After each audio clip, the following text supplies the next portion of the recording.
What's up, world? Briterion Bollection is back. Yes. Bitches. Thank you. Sorry, okay. I'm your host, Kevin. I'm here with my wife. Aileen. And this is the latest episode of Briterion Bollection movie podcast. And it's still March 2025.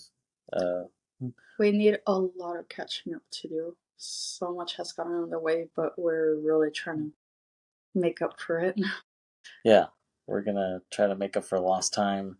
So we're still celebrating Women's History Month, and you might think like, oh, why are you, going on and on about Women's History Month? Or, why did you go on and on about Black History Month? Like, I think some people feel like that it limits too much what you can do. You know what I'm saying? But to me, it's just to be for me to be somewhat inclusive. You know what I'm saying? Because our cats are around too. Oh, yes. They will be stealing the show at times, so. Yeah. Like I was saying, Women's History Month, Black History Month. Why these themes? Well, to me, I look at it like it's a way to try to keep some balance. Because I may not do another female-directed movie after this. You know what I'm saying? Like, I could do any movie I want, and I don't necessarily have to do female-directed ones. I don't necessarily have to do black-directed ones or black-starring ones. You know what I'm saying? I could do French movies the rest of the year if I wanted to after this. But kind of having these roles in place, at least for me, it keeps it somewhat balanced. Definitely. So that's why I'm sticking to these themes, at least for the months. So, like I said, we're still celebrating Women's History Month. I figured we could talk about this film that I have a particular fondness for. It came out in 2002, and that film is called Bend It Like Beckham. And that was a really fun film that I remember seeing back in the day when it came out in the U.S. So if you, Bend It Like Beckham is a 2002 sports comedy drama film directed by Gurinder Chadha from a screenplay by Chadha, Paul Mayeda Burgess, and Guljit Bindra. So, as you can tell by some of the names behind this, it's basically an Indian type of story. It's Indian based. And well, really Indians who live in the UK, really. Yeah, exactly. There's a lot of Indians who live in the UK. It's kind of cool to see a movie about that, for the first time, at least for me, So I actually saw this in the theater when it came out. I guess it came out in the US. It came out like March 2003. I was 17 when it came out, and it was actually the first movie I ever really saw alone. Believe it or not, like interesting.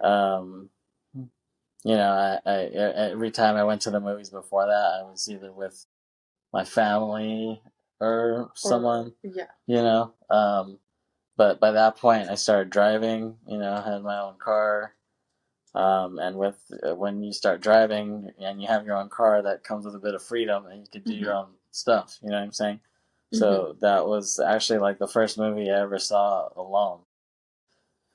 I was into some British shit at the time.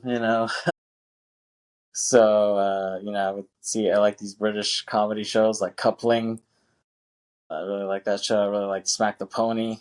Oh my goodness. You're in for some ridiculousness if you have not watched Smack the Pony. Yeah. Well, Peep Smack the Pony. That show's tight. I think they have it on Tubi. I love that show. They would show it on Bravo Channel. And back then, Bravo Channel isn't like what it is now. Now it's just all reality crap. Back then, they actually were trying to show like more culture type of stuff, like for a lot of foreign films and a lot of British stuff. So they showed, they showed like Alan Partridge on there, and they showed Smack the Pony, and I just thought it was awesome. Like I loved how different it was from American crap, basically. So I was into British stuff. So then when I saw that this was getting some buzz from the UK, I was like, oh, I want to see this. So I drove my ass to the theater and I actually saw it, by myself, and I really enjoyed it. It was different from what you usually see in American films, and I think now it's kind of more commonplace. People watch, foreign banal things on Netflix and stuff like that. They watch these Korean shows that are really about nothing. There's no like explosions in them or anything. They're just like slice of life dramas, and people are used to that now, but people weren't used to that back then. You know what I'm saying? I don't feel like all of them are like that. I have seen at least a few K dramas have some sort of explosion. I guess you weren't paying attention to Vincent. Okay. Well, that's another story. Yeah. Well, you get what I'm saying. More foreign stories are kind of more banal. American stories are more, Marvel, Fast and the Furious. You know what I'm saying? Stuff like that. And so now that streaming is you can watch whatever you want, whenever you want, in the comfort of your own home. But back in the day, these things were kind of hard to find. So, I ventured to the theater myself to watch this, and yeah, I really enjoyed it. When did you first see it? I first saw it in 2004. I actually checked out the DVD from the library because I had been wanting to watch it for a while. And really, the only way that I could watch movies, because my parents never at the time, they would never take me to watch something that I wanted to watch myself. So, yeah, so I checked it out from the library. I don't remember which one it was. It was either Chula Vista or Coronado, because I would sometimes go to those. But yeah, I would check out a few movies at a time. At one point, that was one of them. And I remember watching it, and I actually liked it. Like, I actually thought, like, oh, this is different from most other movies that I've seen. Right. Yeah. Right. Like culturally and yes. And even and all around in content, I felt that it was different in quite a few ways. Right. Yeah. So should I do the cliche Wikipedia description? Absolutely. That's mandatory. Okay. So Wikipedia describes this as follows. So 18-year-old Jess Minder, Jess Bamra, is the daughter of British Indian Punjabi Sikhs living in Hounslow, London. Jess is passionate about football, but her parents do not support her interest, preferring that she focus on academics. However, she sometimes plays in the park with boys, including her best friend Tony, who is thought to be interested in Jess, but is revealed to be gay later in the film. Jess's family is occupied with planning for the upcoming wedding of her older sister Pinky. Pinky and the Brain? Yes, that's what I always wondered why that was her name. I didn't get the. It's just a nickname. I assume that, but I just think it's weird that they never said her real name. Right. As to with Jess, that her real name is Jess Minder. Sounds traditionally Indian. Right? Absolutely. But I guess maybe because she likes to wear pink, because she does wear pink quite a bit in the film, right? Yeah, I think she's just girlier in general. Okay. I mean, at least like from what is like stereotypically girly. And compared to Jess, who's more of a tomboy, right? Yeah. So, there were some random British hits at the time, About a Boy, I think came out the year before. And I really like that. I'm a big Hugh Grant guy. I know you are. I love the Hugh Grant. And, that was a great film. The Whites brothers did that, surprisingly, of American Pie fame. The first American Pie. And speaking of ridiculousness earlier, that's another one. Yeah. Yeah, so like way even more ridiculous than Smack the Pony. yeah, you're probably right about that. And there was like the Britpop wave had happened, Mm-hmm. Spice Girls, Oasis was huge, and still by this time, you had Radiohead, Mm-hmm. Coldplay when they were good was at this time. Yeah. First two albums, I would say, 2.5 albums. yeah, I would say, well, the first three, but Yeah, after that, yeah, they went downhill at least for us at that time. So like there was like a British thing in the air, mm-hmm. and this was just part of that. I feel like. So the movie is called Bend It Like Beckham because he does these free kicks. I feel like Beckham. I mean, he's one of the best, if not the best, at like free kicks and bending them. Putting that English on it where it spins. It looks like it's gonna go hella far out and go back into the goal. Yeah, but I don't know if I would call it English. I think it's an amazing kick technique, but I don't know if I would call it English. But you know what I mean, right? Like English, like spinning. You know what I'm Well, saying? yeah, I see what you're saying, but he wasn't the only one who was good at that, though. No, I mean, like Roberto Carlos from Brazil, he was pretty good Oh, at that he too. was, yeah.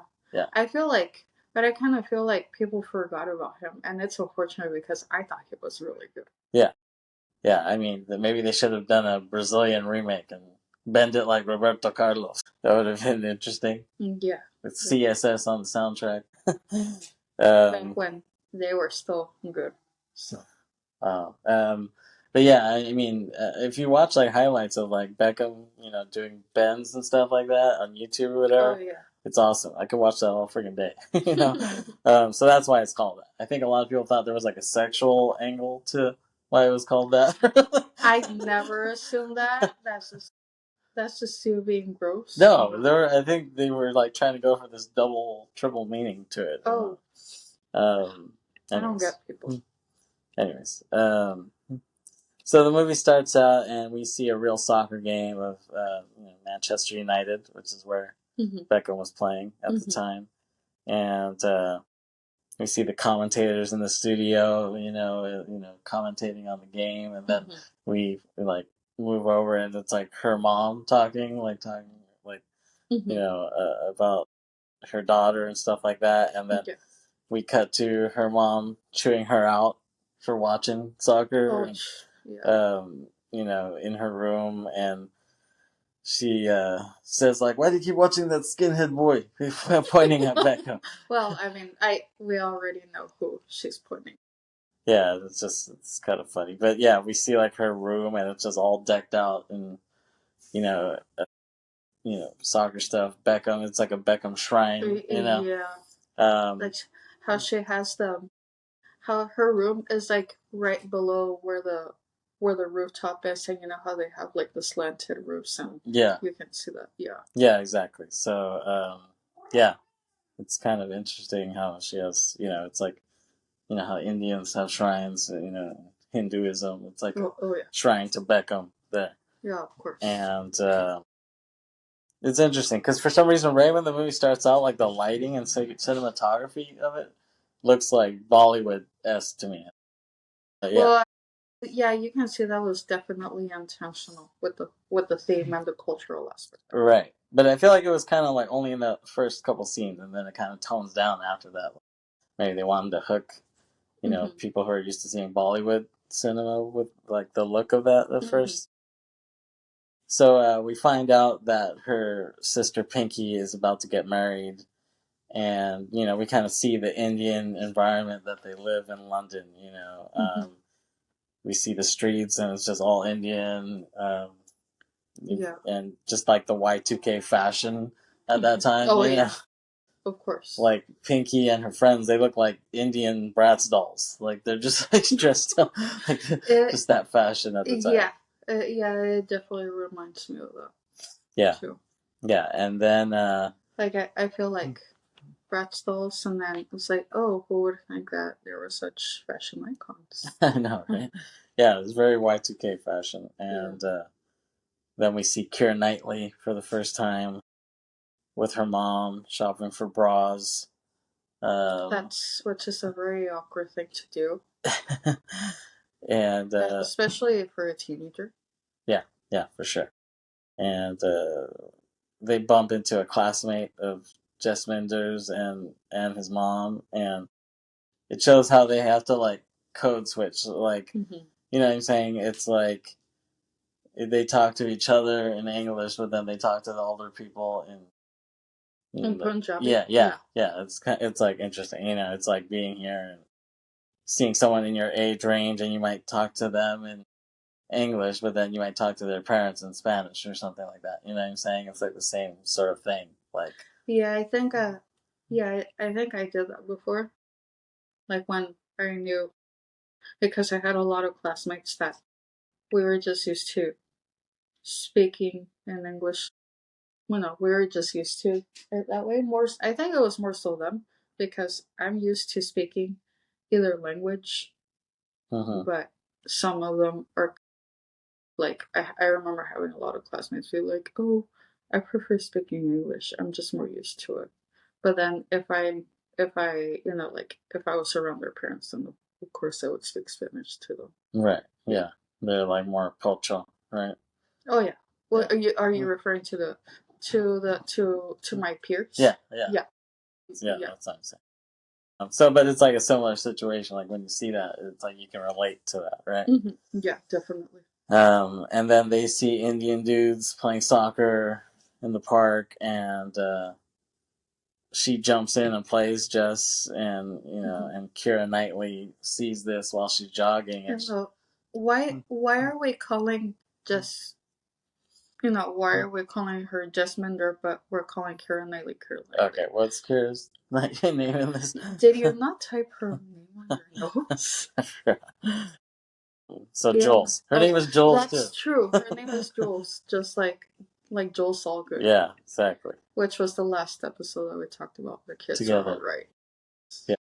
So her name is Jules as well. So Jules sees Jess, and while she's jogging in the park, and she's like, "Ooh, like she's kind of got some skills. Like we could use her on our team." Speaking of Indian, it kind of reminds me of when Apu in The Simpsons sees it's at the hockey game, and Bart is like flicking shit at her. He's like, she's You mean at Lisa? Yeah, at Lisa, and Lisa's like swatting it away, and Apu's like, "Ooh, like with those skills, I wonder." Hockey, yeah. So yeah, it kind of reminds me of that. Yeah. And he happened to be Indian too. Yeah, exactly. Which I guess is kind of problematic now, but yeah. Well, they retired the character a while back. Yeah, due to racism. Then Jess is back home, and she's kind of praying to Beckham, talking to him like he's this like Hindu god kind of. I mean, they're definitely trying to associate that, and then her dad barges in, and he's like, "What are you doing?" And she's like, "Nothing." And he's asking if she was talking to someone else, and she's like, "No, just praying or something." And we see like the pre-wedding. It's like a rehearsal dinner kind of. I guess they do that in Indian culture as well. So they do that in a lot of culture. So she has to pass out food, and her aunties and friends are encouraging her to get married. That's kind of like, I guess, a typical immigrant type of thing. You know what I'm saying? They're like, when are you gonna get married? When are you gonna have kids?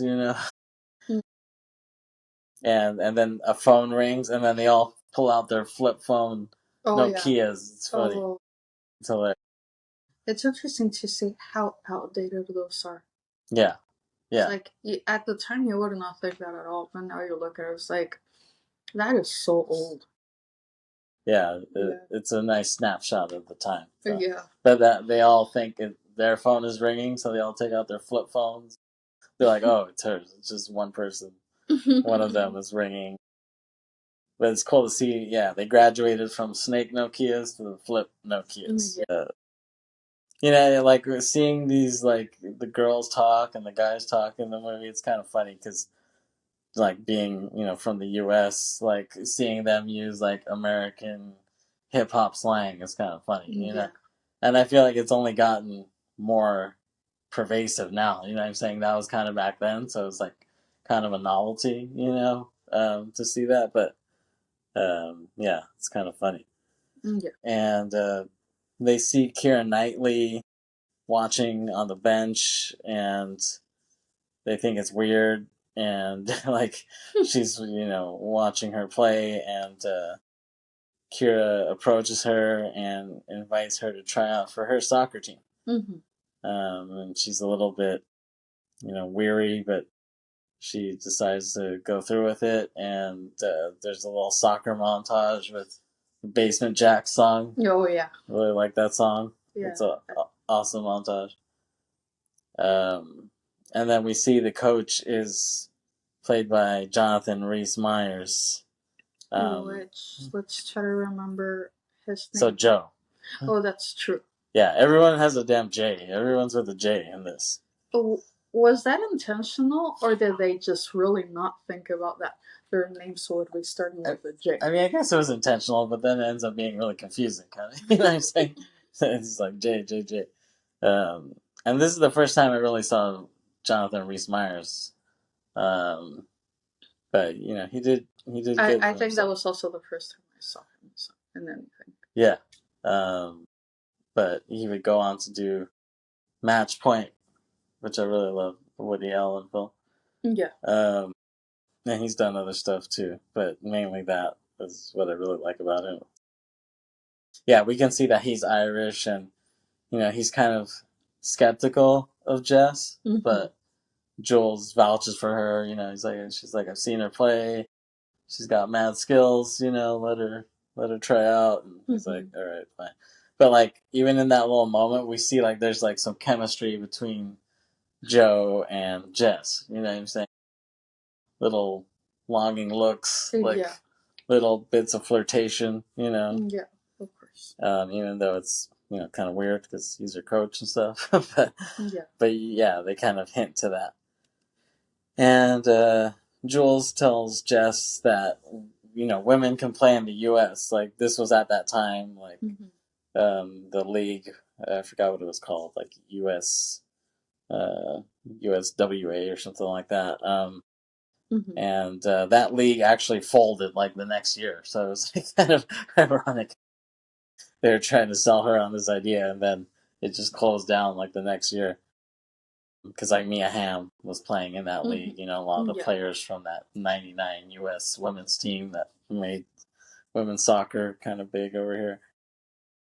So that's just kind of funny that the whole like motivation for her playing and stuff was to like go to the U.S. and go on that league, and then that league in real life shut down like the next year.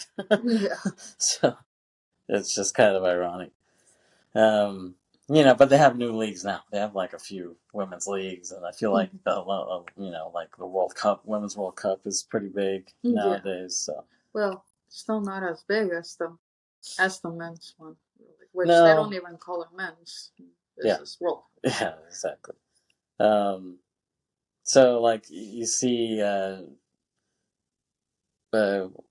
she's at home, and Jules is at home, and she's like trying to kick the goal at home with her dad. She has like her own goal, and he's like being goalie, trying to play with her, and her mom doesn't like that she's such a tomboy, and she says like, she's like, Sporty Spice is the only one with them without a fella. That's what she says, basically trying to say that, Yeah.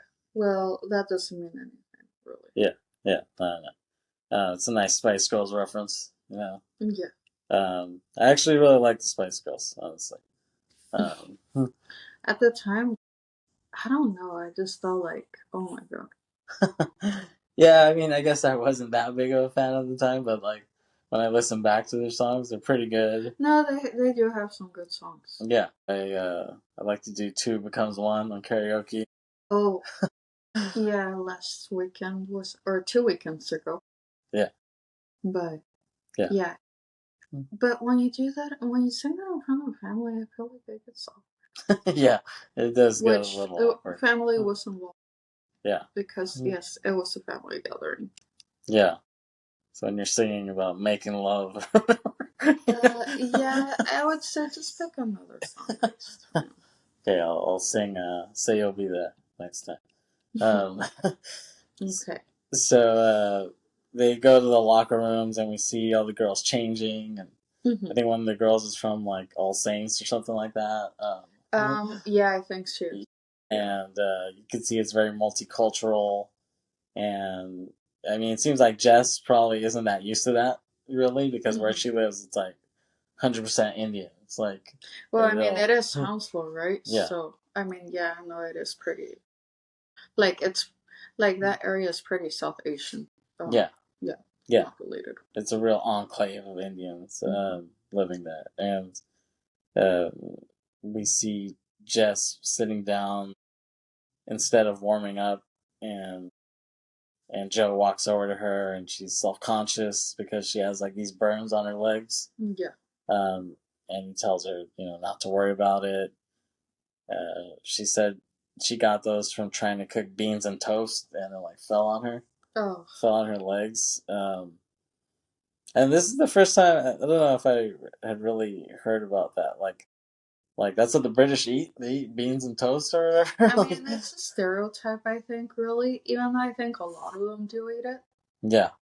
And even at times I have enjoyed it myself, but I think it's just, I think it's, I mean, I would say it's probably halfway between a stereotype and something that they really do. Yeah. I mean, it is part of an English breakfast, though. Like Yeah. that, the beans and toast. Mm-hmm. But that's like frijoles with like a side of toast or something like that. Yeah, I mean, that's what you would think. I mean, if you're Mexican, especially, but I feel that, I don't know, I feel that he, but beans on toast, like I feel like the British baked beans, I feel that they have a sweeter type of taste, Yeah. and that's why it makes sense that it would be beans on toast. Right. But I don't think other beans would match with it. No, yeah, no, that's a good point. Oh. I mean, and we got to eat some of those when we went over there, right? We got to eat some English breakfast when we went to England. Yeah, we did actually. And then where we stayed was like a lot of Indians living there too, right? Yeah, it was in Whitechapel. So yeah, it's interesting because as soon as you walk into the neighborhood, you smell curry or you smell some sort of masala, which I thought was it. It smelled really good on. Yeah, yeah. And so we went there for our honeymoon in 2018. We did like a European tour, and England was one of those spots. We went to London, then we went to Liverpool, and then we had another stop over in London before we went back home. And, oh yeah, during during the entire trip. and just like being in London, I felt so underdressed. I just felt dressed like crap everywhere I went. Yeah, but the people who are very well dressed are also pretty obnoxious. They're very loud and boastful, and um, I just looked at them and I thought, I don't know if I would want to be friends with these people. Yeah. Yeah, I feel like we had a much better time in Liverpool. Yeah. Liverpool is awesome. And we kind of mainly went there just because, I'm a big Beatles fan. Figured let's check it out, and I really loved it. Like, I could see myself like living there. You know what I'm saying? Like that's how much I liked it. It actually kind of reminds me of TJ in a weird way. Like that is a weird way. That is a weird thing to think about. Like in the sense that it's like a big city that feels small, or it's like a small city that feels big. I don't know how to describe it. But it has like everything you could want, even though it's like not like a huge major city or anything like that. I don't know. That's how I looked at it. But anyways, so we see Jess doing a training montage, and they're trying to do the bends like Beckham. They're trying to do those kicks, the free kicks, and it's a pretty cool montage. And then she bumps into the soccer guys at the park, and they make fun of her burns. Her burned legs. They make fun of them, and she's That's just horrible. It's like, why? Yeah. Why do you make fun of someone's burns? Yeah, I know. They're stupid. But then she schools them with her moves, and they're like, "Oh shit, she's good." Um, but then in that moment, her mom sees her playing with them, Ooh, yeah. and her mom chews her out. Um, but she tells them that she's playing with the girls' team, Mm-hmm. and she's really pissed off. Her mom's like, "Look how dark you become playing in the sun." It's like, why do you care so much about that? It's like, I feel that in a lot of cultures, like they get a lot of like that whitewashness that they're so concerned about them getting tan, and when they go out in the sun, it's like, why do you care so much about that? Yeah, yeah, exactly. And it's like she's dark, and it's like, yeah, I mean, she's Indian. You know what I'm saying? And she's not like Freddie Mercury Indian. She's like Jamila Jamil Indian. You know what I'm Well, saying? okay, well, it's really weird how we're getting into comparisons. I've seen different Indians who are lighter or darker colored, but it's just, Right. I don't think it ultimately that doesn't matter. I mean, Yeah. Yeah. So I mean, I just thought it was funny that her mom was upset about that when it's like she's already pretty dark. Like, yeah, but I feel like that just, well, just to point out, and I'm going to get, I'm just going to get into the depth of it, but it's just that starts affecting their self esteem, and that's why nowadays, I think people do a lot of cosmetic procedures more than ever. yeah, no, I agree. Like, yeah, like all the yeah, it's like commonplace now. You know what I'm saying? The fake asses, fake breasts, facial reconstructive surgery. And I Um, feel that most of the time it ends up doing, more and harm than yeah, like I good. feel like it ends up looking worse than they would if they had just left their bodies or faces alone. Yeah, exactly. And I mean, and then in conjunction with that, like the skin lightening, like Lil Kim has skin lightening. That she's pretty unrecognizable Sammy now. Sosa has skin lightening. Looks horrible. It's pretty disturbing, you know. So she comes back to the park and Tells tells Jules. tells Jules that her mom doesn't want her to play anymore.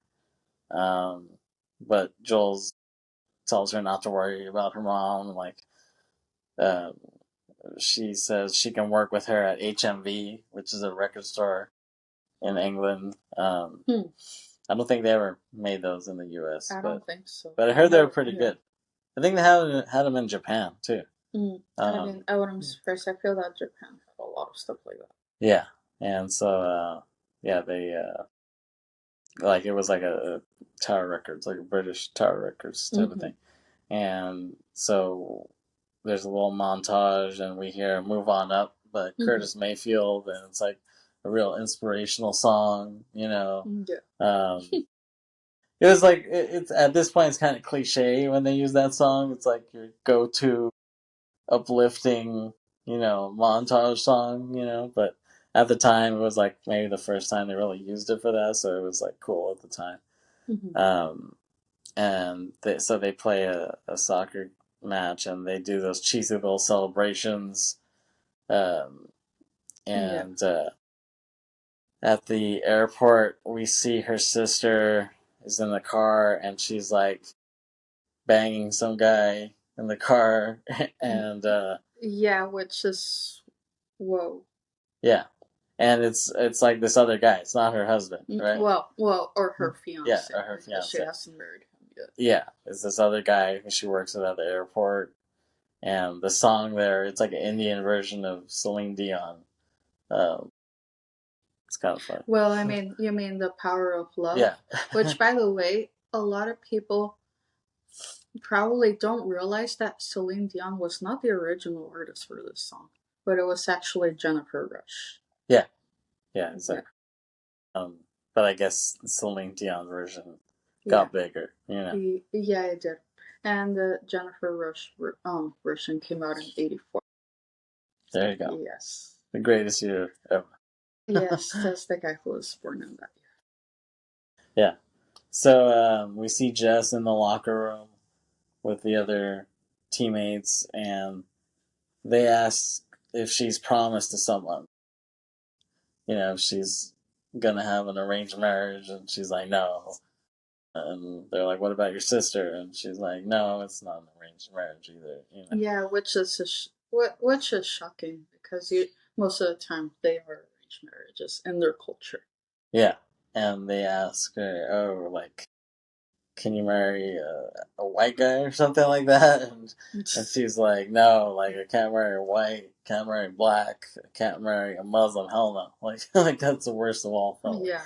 Um, so it's just kind of funny seeing all these girls dynamic, and they're trying to probe, her culture and learn things from her. I mean, you would think they would already kind of know a lot about that, being around all these Indian people, but I guess not. Not when it's like, I'm sure they interact with them a lot, but they didn't have that quick, easy access to someone.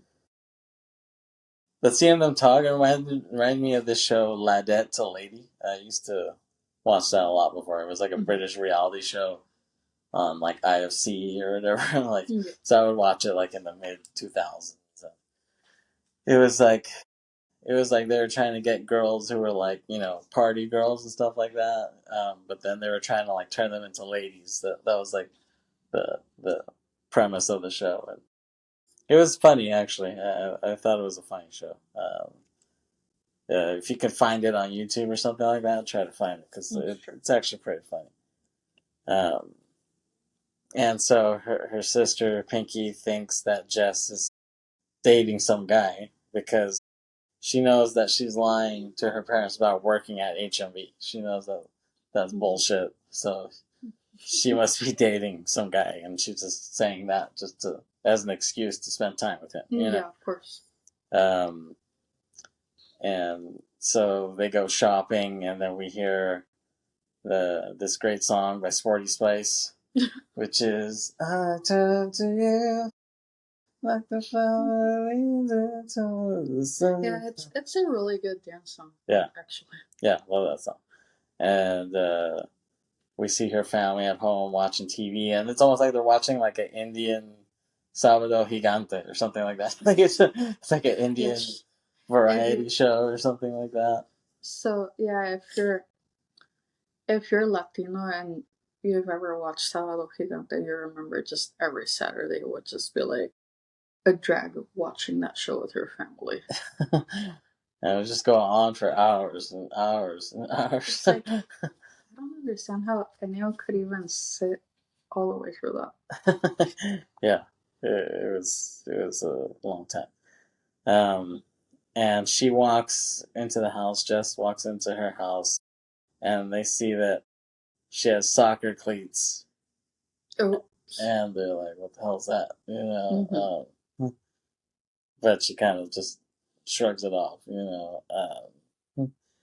And they're, we see them training in the next scene with Joe, and Joe's like pissed off because they're just talking, they're like gossiping while they're training. He's like, hey, like stop yapping or whatever. Yeah. He like chews them out for talking. He's pretty hard on them. He's like Joe Girardi, when Joe Girardi was on the Yankees, was the manager of the Yankees. He was harsh on them. He didn't even let them eat junk food in the clubhouse. So that's the same. That's the same coach then. Yeah. Oh jeez, he was strict. Yeah. So Jess tells Joe that her foot hurts, and he kind of attends to her, like kind of massages her foot a little bit, and she kind of starts falling more for him, in that moment. They see highlights of the WUSA, the soccer league, and they see Mia Hamm, Brandy Chastain playing. That just reminds me of in '99 when she scored the penalty kick for the U.S. and she took off her shirt and we saw her sports bra. And, they're all jumping around. No.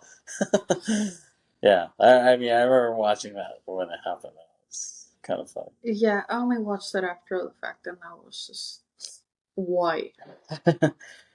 Yeah. And then Joel's mom walks in, and you know she sees Jess. And Joel's sitting on the bed watching that, and her mom just assumes she's like a traditional Indian girl. She's like, she says, "I hope my daughter can learn something about your culture, like respect for elders." And she says, "Lucky you. I'm sure you're gonna be married to some doctor someday." She just assumes these stereotypes. And so, like, her sister's fiance's parents come, and they tell her parents that they saw Jess kissing some English guy. Um, and now they want to call off the wedding because of that. And her sister says the same thing. She's like, "Oh yeah, I saw her.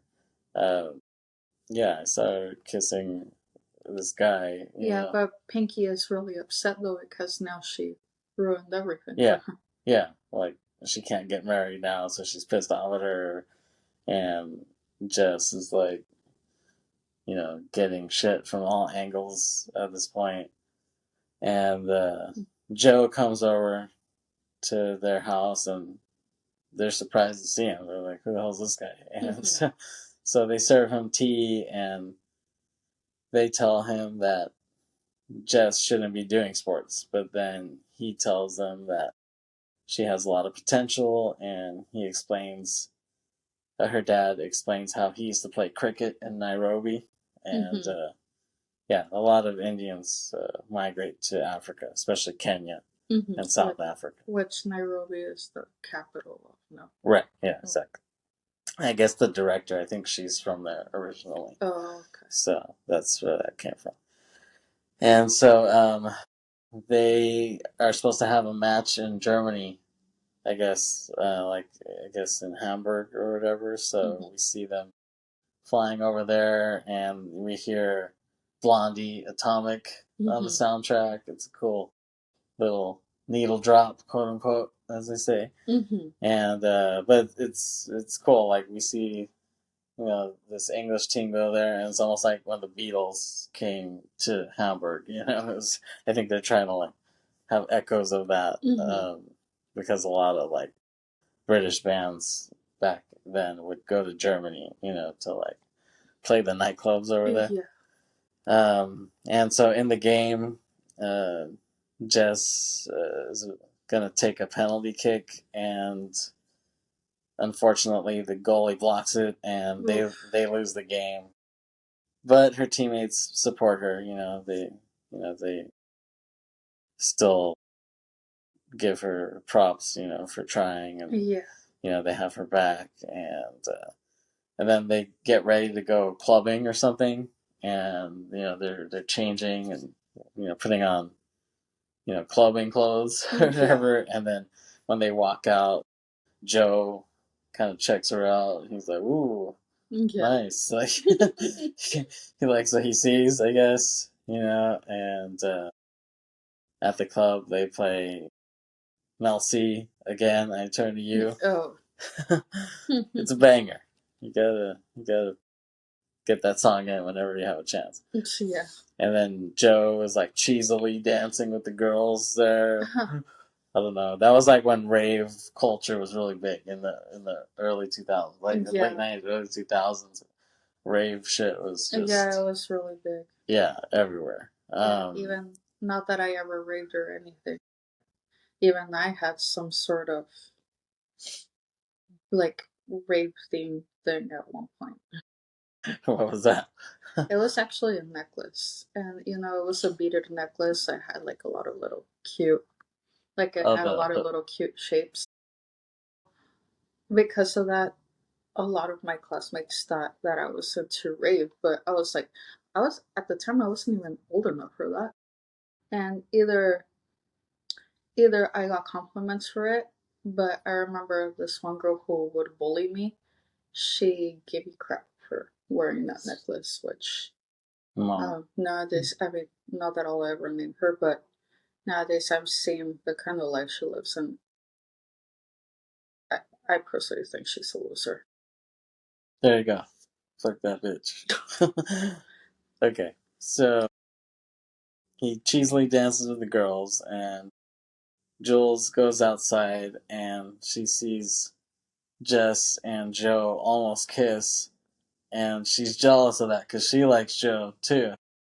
And she's like, "You bitch!" when she sees them like about to kiss. Yeah, but also they both had agreed that they were gonna have nothing to do with him. Yeah, At yeah, least not romantically. So that's why it's kind of like she broke that promise. yeah.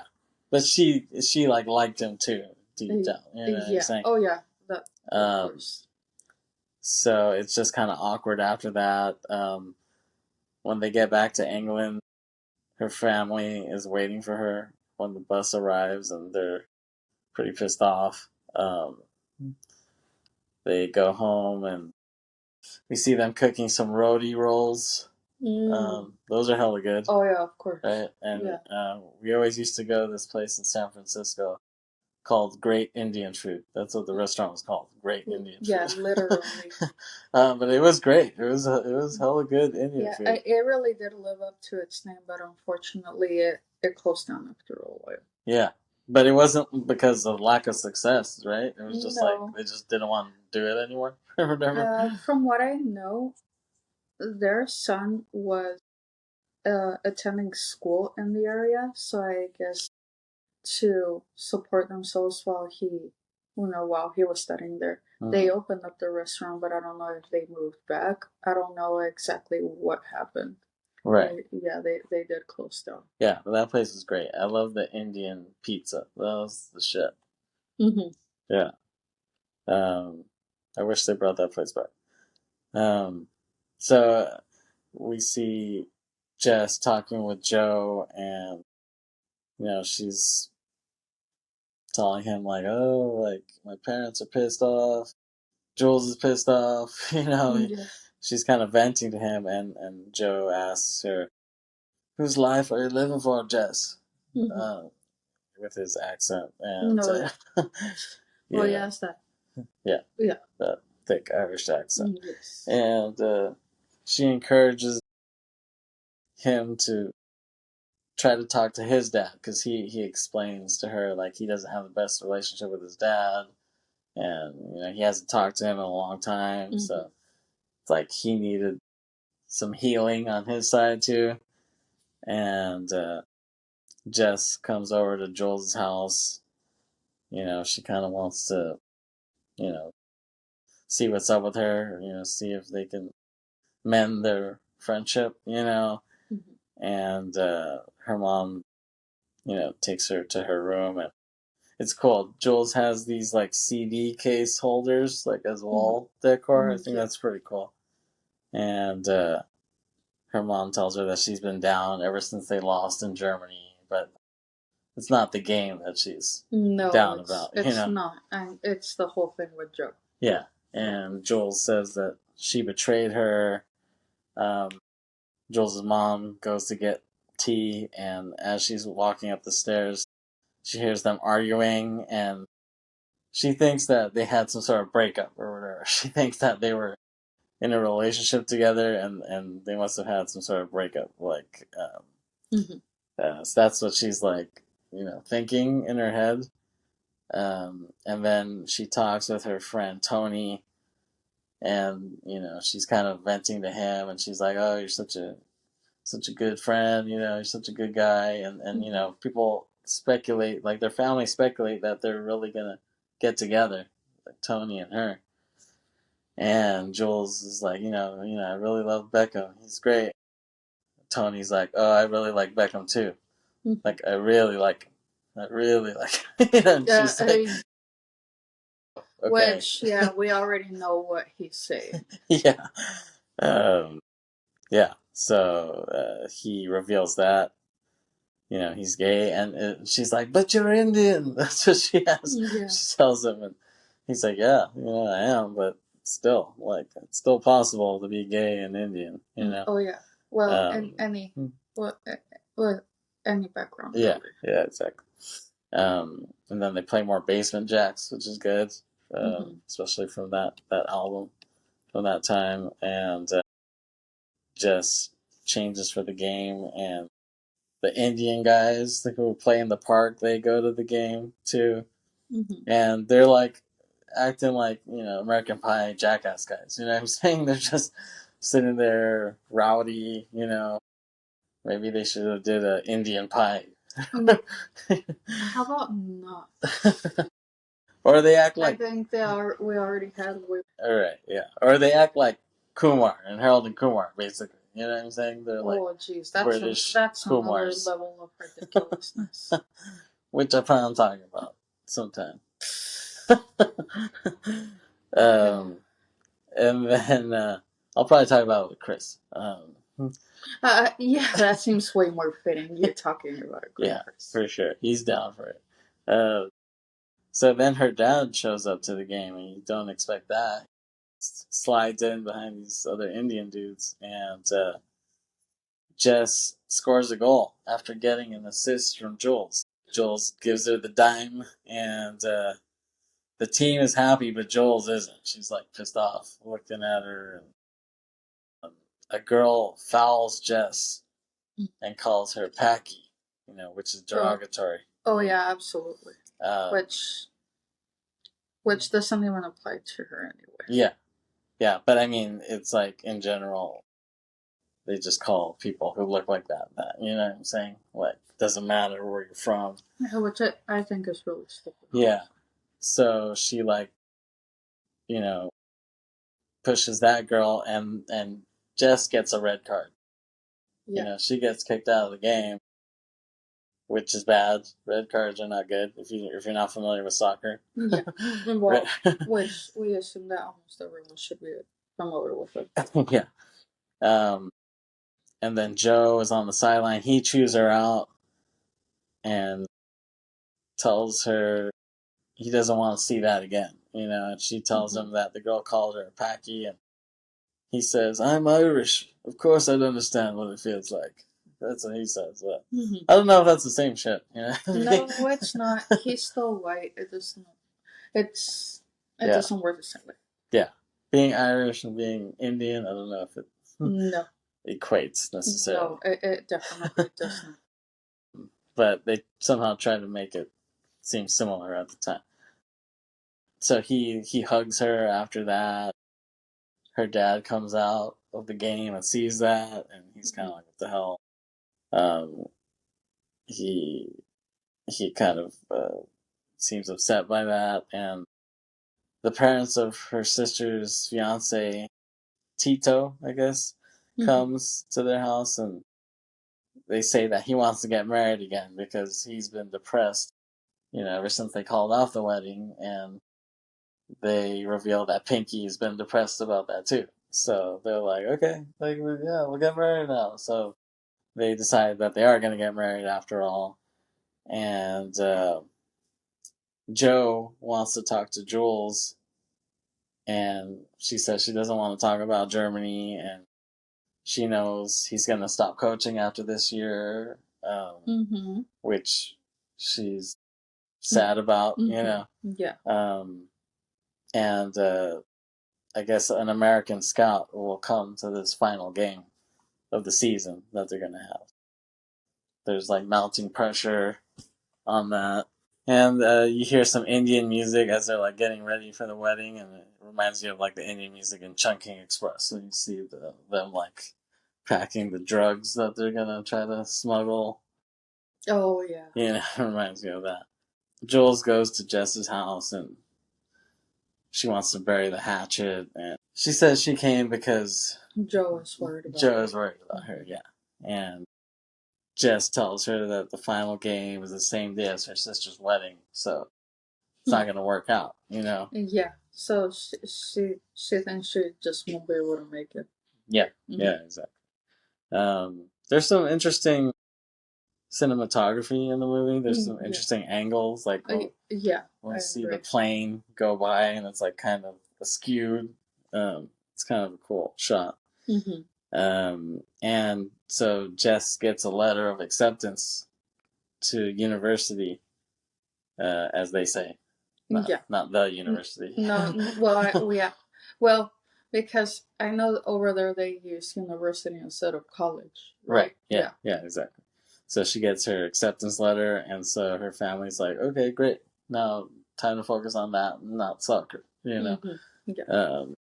So she's like kind of sad about that. Like, okay, I guess my soccer days are over. Got to focus on school now, and so she takes down her whole Beckham shrine that she had. Yeah, like she took down all the posters and whatever else she had. Right. Mm-hmm. And her dad sees that she packed everything up, and I guess it kind of does make him somewhat sad, I guess, seeing that.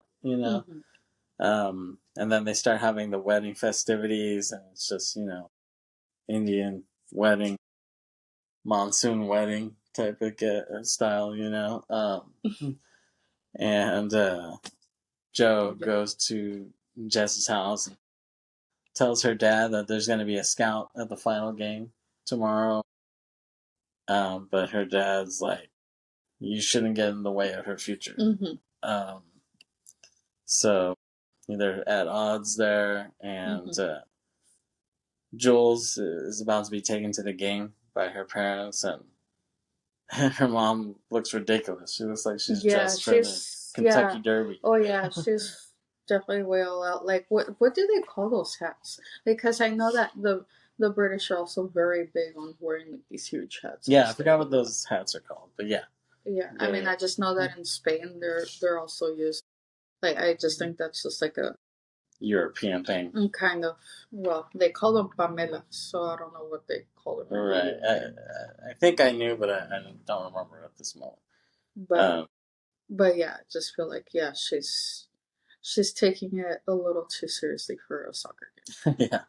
But that's like how they dress on like the Kentucky Derby. They wear like ridiculous stuff like that. Yeah. Well, I mean, it is the Kentucky Derby. I don't expect any less. Yeah, exactly. Oh yeah. So makes another appearance. Yeah, another cameo by Mom. I feel like soundtrack wise, they should have had some Craig David in here. That would have been cool. Like that's interesting. Like he would have fit the time period. British should have snuck in 7 days or fill me in. That would have been good. So the game is about to start, and Jess is at the wedding. She's just focused on the wedding. Well, more like she doesn't want to have to be a part of the whole thing, and you can just see her face that she's not super thrilled about it. Right. And even her friend Tony is like trying to drag her to the game. He's kind of like try to sneak the hell out of here. There's a shitload of people here trying to run out. And her dad decides, you should go to the game. And she's like, why? And he's like, because you look miserable here. Yeah, well, he basically said, like, it looks like instead of being at your sister's wedding, it looks like you're attending a funeral. Yeah, exactly. So he's like, you can go. He's like, but I want you to come back happy. So she's like, she's thrilled by that. So she like changes in the car on the way over there. And so she finally shows up to the game, and she runs like they're gonna do a shield, like on a free kick, like they're protecting the goal. So she like runs in with the others, and they're like, "Oh, like nice of you to join us." So she goes on, she forms a shield, and the other team is gonna do the free kick, and so when they do those shields, like they hold hands usually. They hold hands so they can stick together when they jump. And then like Joel's mom like sees them hold hands. And she's just like. She just has that, look of like lesbianism in her eyes. You know what I'm saying? Like, she's like, I know it's lesbians. Yeah, but it's like, why would you just assume that that's just weird? Yeah, well, she's like already paranoid about it. You know what I'm saying? So then, on that free kick, the team actually misses that. But then Jess and Jules tie the game on a goal. So they're happy about that. And Jess gets kicked and fouled, so she gets a free kick. And as she's doing that, we hear this slow opera music and slow motion before she kicks it. And then she takes the kick and she indeed bends it like Beckham and Well, yeah. scores. I mean, she had to. Yeah, That was the whole that's the title of the whole. movie. But it's cool because she's being lifted by her team, and then you juxtapose that with her sister being lifted by her husband. It's a nice little cross editing of that. During the big Yeah, dance. yeah, exactly. Yeah, so it's nice little like parallel editing there. The game ends, and her teammates help her put on the Indian dress back on in the locker room. They're like, "Okay, you gotta go back now." So they put it on her, and then Jess and Jules meet the American Scout. And we kind of we don't hear anything, but we see them kind of shake hands with her, and Jules drives back home with her parents, and she says the scout is from Santa Clara University. I'm sure that's a made up thing. And that's definitely made up because I don't think Santa Clara has yeah, has a university. I mean, yeah, that's somewhere out of LA, right? yeah, something like that. Yeah. So yeah, and she said that he offered them a scholarship to go. Her parents are like, wow, okay, that's a big deal. I feel like they should have played that Tarsum song here somewhere. I feel like that would have been good. Which song? That Indian, that Kiss Kiss song or whatever. Isn't that the guy's name? I thought that. Oh, Turkey. His name is Tarkan. Oh, Tarkan. But he's actually Turkish German. Oh, okay. Yeah. Well, it would have sounded good, I think, still. Yeah, but let's just leave it at Beau Travail, which the song is featured on. Okay. And if you haven't watched that movie, maybe we'll talk about it sometime. Yeah. But yeah, another good movie. Yeah. Now, I mentioned Beau Travail when I was talking with Chris about Point Break, because it's kind of like a female director, but, showing the violence of men. You know what I'm saying? That's what I feel like what those movies have in common. And then back at the wedding, we see the new husband is fighting the other guy who is making out with his wife, and it's a big mess. Yeah, I mean, that's why you don't do that. Yeah, exactly. And then Jules says she's going to go to Jess's house to check out the wedding and, hang out. And her mom volunteers to take her to drive her there. And so her mom attacks Jess for being hypocritical. She's like, she says, "Get your lesbian feet out of my shoes," or whatever. Because Jules had lent Jess her mom's shoes to wear for the wedding. Is that what it was? Yeah, that's what it was. Yeah, and the the Indian women are like, she's not Lebanese, she's Punjabi. Like when she says lesbian or whatever, I think she's talking about Lebanese. And her mom admits, like, oh, like I heard you arguing with Jess and sounded like you were in a relationship or something like that. And she's like, no, what the hell are you talking about? Like, no, we are not lesbian. She's kind of like, oh, thank God. And then one of the Indian ladies says, oh, English people are always complaining when we have functions. It's like white Americans complaining about loud Mexican music. You know what I'm saying? Well, I mean, I think it's a lot of people could complain about Mexicans playing loud music. Even I have, honestly, because it gets to the point where you don't want to keep hearing that every night. Yeah, exactly. So Tony asked the family for their blessing to get engaged. Her and Jess. Well, him and Jess. Yeah, him and Jess. Like, under the condition that Jess gets to go to whatever school she wants to go to. So they're kind of happy about that, so they agree. But then Jess admits that... Yeah, I mean, that it's all a lie. Yeah, that he's lying. And she admits to playing in the soccer finale that day, and that they won, and her dad let her play. And she explains that there was a scout that came. He offered her a scholarship, and her family thinks it's ridiculous, but her dad explains how he stopped playing cricket, and it only hurt himself and his future, and he doesn't want the same thing to happen to his daughter, so he's like for it now, Yeah. And she runs into Joe, and she says that her parents are letting her go to America. Or let's just say the U.S. Yeah, the U.S. And they kiss, and he said it's okay because he's not her coach anymore. And she says she can't, she can't see him because it was hard enough to have her parents let her go. They might have a heart attack if she mentions Joe's ass now, Whoa. like that. Well, just the way you're describing it. I mean, yeah, if she brings him up, then of course they'll freak out about it. Yeah.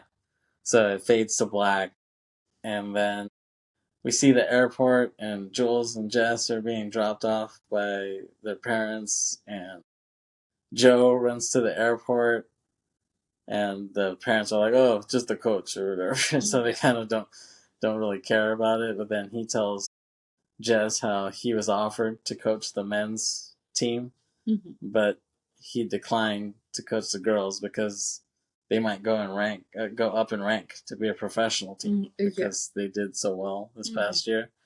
And they kiss, and right at that moment that they kiss, apparently they see Beckham walking through the airport with Posh. Yeah. And they're like, "Oh, it's Beckham." Yeah, they're like at the upper deck walking by. Yeah. People start following.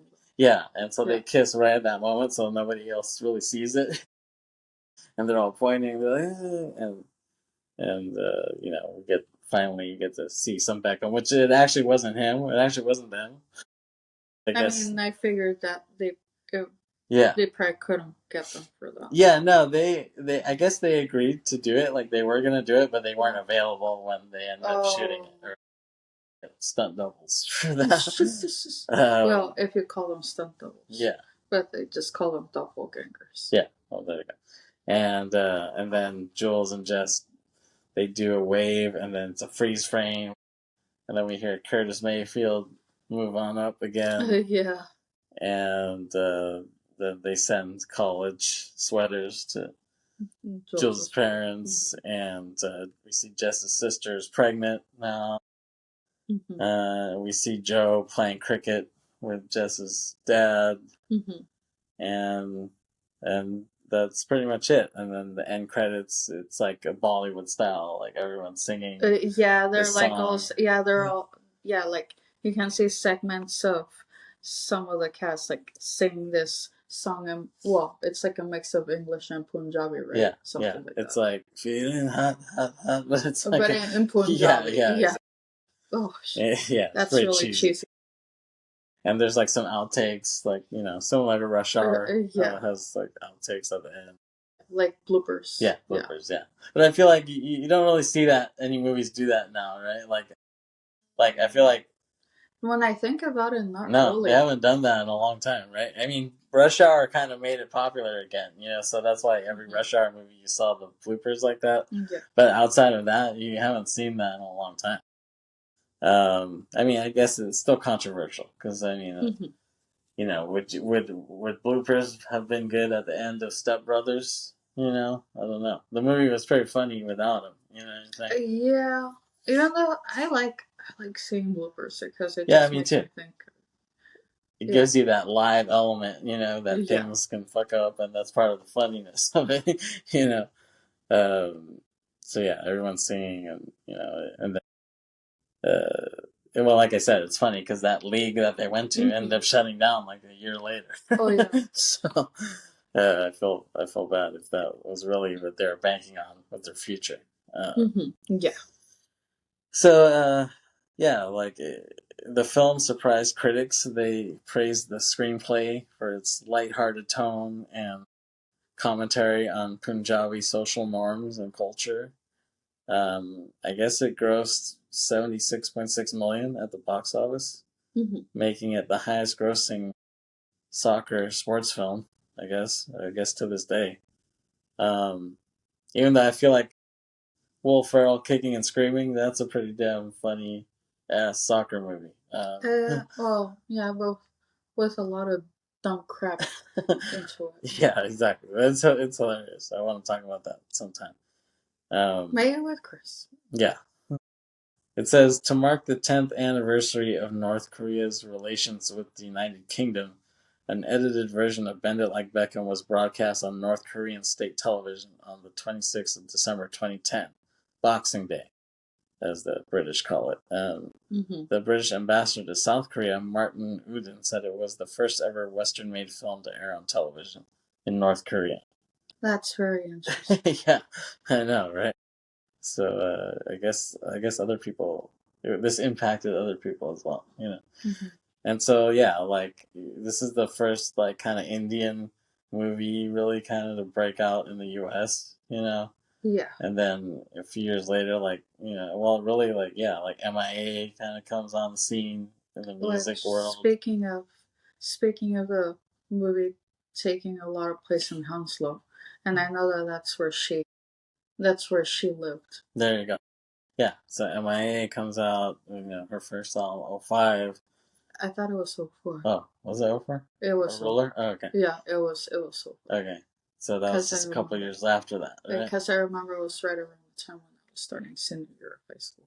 Okay, great. And then, like in 08, Slumdog Millionaire came out, and that becomes a phenomenon, and you see it's even more Indian than Bend It Like Beckham. You know, it's very Bollywood influenced, and, you know, the movie RRR, the Indian movie, did really well on Netflix and has a lot of fans in the U.S. And then years later, a movie like Yesterday comes out, you know, with an Indian lead who sings Beatles songs. Well, he's Indian descent. Yeah, Indian descent, but he's like a similar sort of thing background, you know. Yeah. So that was Bend It Like Beckham. Any other words you want to say regarding this?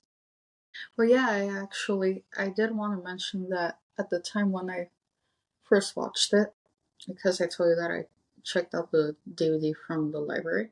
Well, one of the special features that I had was, you know how a lot of times DVDs have bonus features about the movie. And one of them was actually a recipe. Oh, really? Yeah. For what?